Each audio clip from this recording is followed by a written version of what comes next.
पानी क्यों दोगे?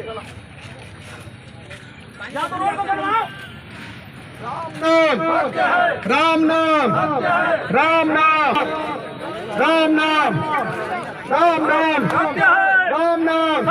पीडब्ल्यूडी विभाग के हम शव यात्रा निकाले रहे हैं। हम शव यात्रा पूरा बरमकेला में घूम के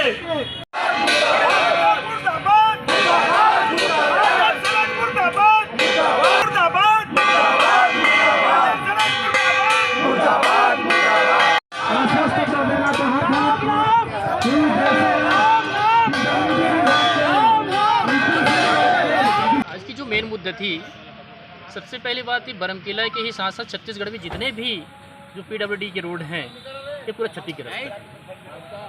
और यही कारण है कि आज ये जो शव यात्रा निकाली गई बरमकेला से स्टार्ट की जा रही है। पर हम ये बताना चाहते हैं उस सरकार को, ये बरमकेला ही नहीं बल्कि पूरे छत्तीसगढ़ के सभी जगहों में इस प्रकार की शव यात्रा निकाली जाएगी। और इस यहाँ के बरमकेला के माध्यम से हम ये कहना चाहते हैं कि ये भूपेश सरकार आप अपना ध्यान रखते हुए छत्तीसगढ़ के जितने भी रोड हैं उसके ऊपर आप विशेष ध्यान दीजिएगा।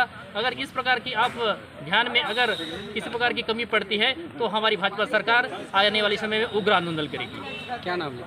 कमलेश कुमार चौहान, मैं वर्तमान में जिला मीडिया प्रभारी हूँ। चारों तरफ सड़क जर्जर है, किसी भी सड़क में चलने के लायक स्थिति नहीं रह गई है। घुटने भर और कमर भर गड्ढे हैं। उड़ीसा के लोग जैसे ही छत्तीसगढ़ में प्रवेश करते हैं तो छत्तीसगढ़ के प्रवेश द्वार कंचनपुर में कोई भी गड्ढा कमर भर से कम नहीं है। वहाँ हमने कुछ दिन पूर्व धान रोपण करके विरोध प्रदर्शन किया था गड्ढों में, लेकिन उसके बाद ये सरकार नहीं चेती तो बरमकेला विकासखंड के तीनों मंडल, बरमकेला, सरिया और लेंधरा, तीनों मंडल भारतीय जनता पार्टी ने ये निर्णय लिया कि बरमकेला विकासखंड के सड़क के जर्जर स्थिति इसलिए है कि पीडब्ल्यूडी विभाग मर चुकी है और पीडब्ल्यूडी विभाग मर गई तो किसी मरे हुए विभाग का दाह संस्कार होना चाहिए। इसलिए आज भारतीय जनता पार्टी के तीनों मंडलों ने मिलकर इस पीडब्ल्यूडी विभाग का शव यात्रा निकाला।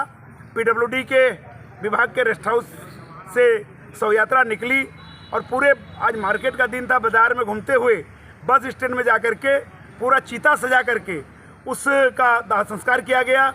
और उसके बाद शोक सभा में पीडब्ल्यूडी विभाग के इस लापरवाही का और इस जर्जर सड़कों का हवाला देते हुए मुख्यमंत्री जो किसी प्रकार सड़क निर्माण के प्रति ध्यान नहीं दे रहा है उसके विरोध में नाराबाजी करते हुए और इस छत्तीसगढ़ सरकार को उखाड़ फेंकने का हुंकार करते हुए लोगों ने आज